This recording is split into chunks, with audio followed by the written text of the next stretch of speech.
Nous achetons, nous utilisons, nous consommons leurs produits sans nécessairement le savoir. Voici 3 entreprises industrielles méconnues de la région. Elles sont pourtant leaders ou majeures sur leur marché, en France et même parfois à l'étranger. Des entreprises familiales à dimension humaine. Quelle est leur histoire? Comment ont-elles réussi? Quels sont les freins à leur développement? C'est ce que nous allons découvrir.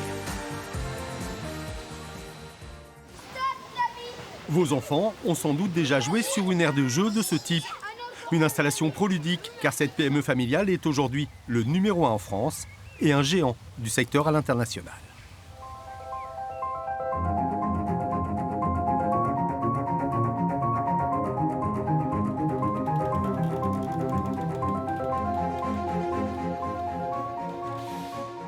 L'histoire de Proludic commence dans un garage, ça c'est clair. Et le premier jeu, c'est pour l'école de mon épouse, c'est une école maternelle. Bon voilà, c'est une aventure qui dure depuis plus de 37 ans. Installé à Vouvray en Touraine, Proludic conçoit et fabrique des équipements en perpétuelle évolution.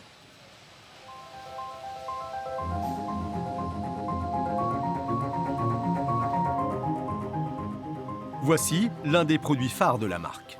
Ça s'appelle le Rodeo Board, donc qui est un équipement qui reproduit des sensations un petit peu particulières, qui effectivement a beaucoup de succès, de par son originalité dans ses fonctions ludiques. Et puis c'est un équipement qu'on livre compact, comme vous le voyez, prêt à installer. Comme les 1200 références produits, il a été entièrement élaboré et fabriqué sur place.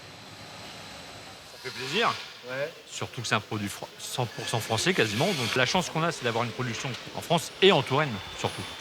Chaque élément est testé pour des questions de sécurité, de durabilité et de respect des normes. C'est l'innovation qui a permis à cette société de consolider sa position dominante. Il y a un besoin permanent de se renouveler dans les équipements, parfois d'une manière un petit peu différente, et puis aussi à parfois inventer de nouvelles fonctions sur des jeux, et on l'a fait récemment sur des jeux qui vont donner des sensations un petit peu particulières, un peu différentes de ce qu'on a sur un toboggan, sur une balançoire, sur un jeu ressort. Ça fait plaisir de voir l'évolution des jeux avec les enfants, qu'il y ait une autre diversité de jeux par rapport à ce qu'on avait avant. Ouais. Du coup, c'est une sacrée évolution et ça fait plaisir parce que du coup, on se dit on fait jouer tous les enfants du monde entier, donc du coup, c'est cool.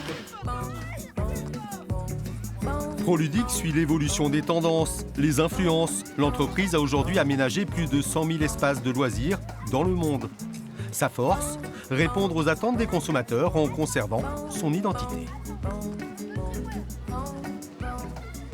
Le vrai challenge de notre entreprise, c'est d'être capable d'avoir à la base un concept industriel, mais avec des méthodes des fois qui relèvent des métiers de l'artisan. Le service recherche et développement joue là un rôle crucial. Rappelle-moi, c'est pour où ça? Pour le Danemark. D'accord. On est sur une base de grande tour, façon silo. La PME Tourangelle possède 7 filiales à l'étranger, jusqu'en Australie, et dispose d'une 50aine de distributeurs exclusifs à travers le monde. C'est nous qui faisons le sol? Oui. C'est de la fourniture plus sol, d'accord. Retouche de sol, effectivement. Proludic exporte 70% de ses aires de jeu et apporte son savoir-faire en matière d'aménagement. Chaque aire de jeu et chaque aire de sport est unique en fonction des contraintes environnementales, en fonction des besoins des utilisateurs, en fonction qu'on est dans un environnement école ou un environnement plus urbain, un parc. On va avoir des contraintes différentes, donc une réponse d'aménagement différente. Test grandeur nature. La particularité du trampoline, c'est qu'il a 3 pans avec 2 faces inclinées, ce qui permet de faire des mouvements gauche-droite. On est sur une aire de démonstration qui permet de tester notre concept ludo-sportif. Et plus globalement, on essaie toujours de tester nos concepts, notamment tout ce qui est autour de l'inclusion.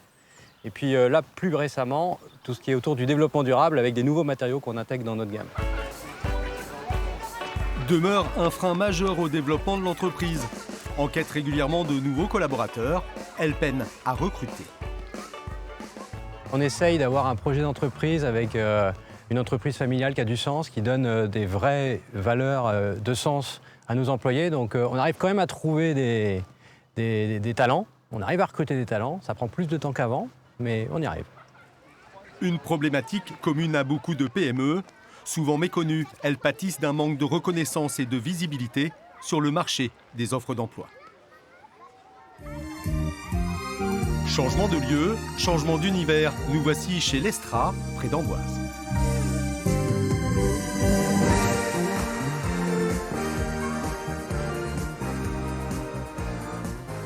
Là aussi, une PME familiale au passé mémorable. Alors en 1914, monsieur et madame Léopold, installés à Strasbourg, créent l'Estra, Léopold Strasbourg. Et puis en 1939, à cause de la guerre, ils décident de déménager sur Amboise. Plutôt spécialisé au démarrage sur les dredons et sur le sac de couchage. Au fur et à mesure, on passe à d'autres types de couchage.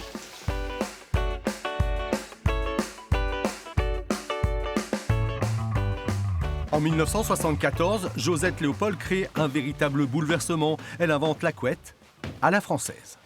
Et voilà, alors là, on passe du couchage simplement qui faisait la surface du lit au couchage inventé par Madame Léopold qui dépasse de chaque côté. Et là, ça a complètement révolutionné le monde de la couette. Nouvelle étape à l'orée des années 2000. Réputée notamment pour ses sacs de couchage, l'Estra change de main et de stratégie.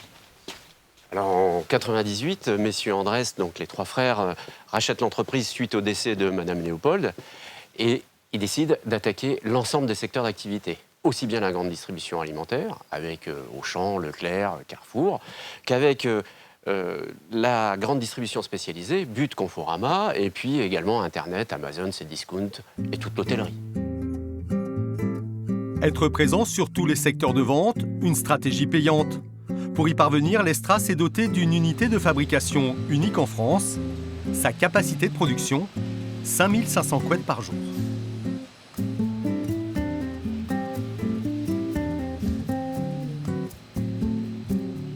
Alors là, on est dans notre unité de fabrication de couettes. On a deux lignes qui sont hyper performantes. En fait, ce sont des lignes qu'on a travaillées pour automatiser au maximum la fabrication des couettes. Et également, on a pu travailler aussi sur l'ergonomie des postes pour nos salariés. Ainsi automatisée, elle réduit la pénibilité du travail, une véritable avancée pour les postes concernés.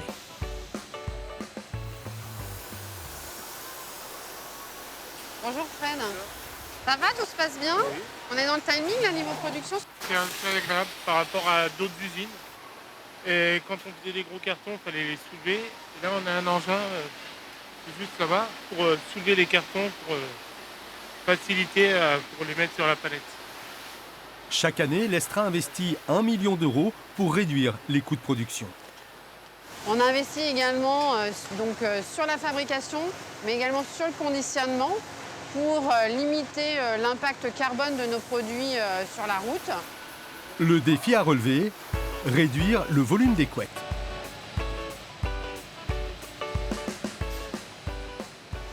Bonjour, on a tous les éléments pour la commande. Un nouveau système de conditionnement confidentiel permet désormais de diminuer ce volume de plus d'un tiers. Je vais vous le montrer concrètement. Avant, les couettes, c'était ça. Aujourd'hui, c'est ça. Ça a des conséquences pour nous déjà au niveau des surfaces de stockage, également pour nos clients et également en matière d'économie en ce qui concerne les coûts de transport. La proximité avec le marché, autre enjeu crucial pour cette PME. Plus on est éloigné, plus le transport va coûter cher, moins on sera compétitif. Donc nous avons investi dans un centre logistique qui se trouve à 25 km d'ici. L'unité de Château-Renaud, une superficie de 17 000 m². Un outil qui permet à l'Estra de rester le numéro 2 en France sur le marché des articles de literie. Bonjour Romain. Bonjour Eric. C'est pour qui ces oreillers? Pour le père. Malgré tout, l'Estra est confronté à un obstacle notable, indépendant du marché, le poids des normes et les lourdeurs administratives. On a besoin d'évoluer dans un cadre qui soit parfaitement standard, qui ne change pas, qu'on ne change pas toutes les règles du jeu en fait toutes les 5 minutes. Pourquoi? Parce que nous connaissons à peu près notre activité 1 an à l'avance. Donc il est important pour nous que les règles fixées par notre chère administration soient parfaitement pérennes. Une versatilité handicapante à plus d'un titre pour nombre de PME. Ultime firme industrielle, LSDH, la laiterie de Saint-Denis-de-l'Hôtel. On entre là dans une autre catégorie, celle des ETI, les entreprises de taille intermédiaire. Là encore, une entreprise familiale dont l'histoire remonte à plus d'un siècle, avec une date clé dans son développement.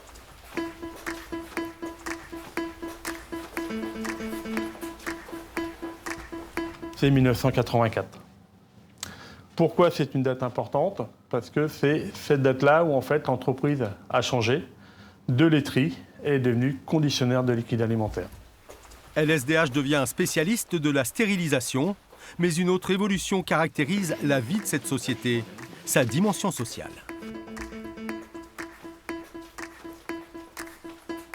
La philosophie de l'entreprise, c'est de partager la richesse créée, tout simplement. Donc en fait, plus l'entreprise gagne et plus les salariés gagnent aussi. On a cette chance d'avoir un excellent dialogue social, c'est-à-dire qu'aujourd'hui, quand les élus remontent certaines revendications de salariés, elles sont écoutées par la direction. Illustration de cette démarche à vocation sociale, des animations variées et régulières comme ce jour-là, cet atelier sur l'apiculture. Bonjour, dégustation de miel si vous voulez. Ou encore ce shooting photo. Et un peu plus bas, que je vois plus votre visage. Ouais, très bien. Pour les prochaines cartes de vœux, certains salariés se prêtent au jeu en exposant leur ancien métier. Donc vous pouvez vous changer. Je trouve ça chouette parce que c'est pas ma première entreprise avant d'être à mon compte. Et celle-ci, c'est vrai que c'est des bonnes initiatives qui permettent aussi d'avoir une bonne émulsion. Le PDG est très proche de nous. Il n'y a pas de différence de classe, bureau, production, direction. Tout le monde se mélange. LSDH a poursuivi son développement en se diversifiant sur 11 sites en France et en créant même un pôle végétal. Dernière innovation importante du groupe, une serre high-tech dédiée aux herbes aromatiques.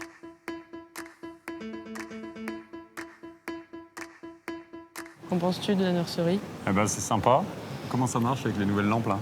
Là, on les a abaissées et c'est vrai que les plantes ont beaucoup plus de lumière aujourd'hui. Efficacité. Alors l'ADN de l'entreprise, c'est l'innovation. L'innovation, c'est l'énergie de notre moteur. C'est ce qui nous permet en permanence de nous différencier et d'anticiper en fait l'ensemble des évolutions, le dérèglement climatique, le manque d'eau. Et nous, on va chercher en permanence à trouver des solutions techniques et technologiques. Et la technologie est au service de toutes les transitions, qu'elles soient environnementales, qu'elles soient écologiques ou qu'elles soient énergétiques. Une philosophie et des ambitions désormais freinées par un cadre politique instable. Aujourd'hui, c'est quoi la vision ? On ne l'a pas, la vision. Et cette instabilité qu'on vit, elle est financière, elle est juridique, elle est également sur la fiscalité. Aujourd'hui, on dit on va taxer les entreprises, mais jamais on parle d'économie, jamais on parle de recentrer, de mettre l'argent là où il faut, au bon endroit, etc.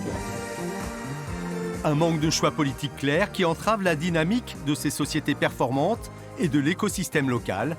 Aujourd'hui, la région compte 4230 PME, elles emploient 106 000 personnes.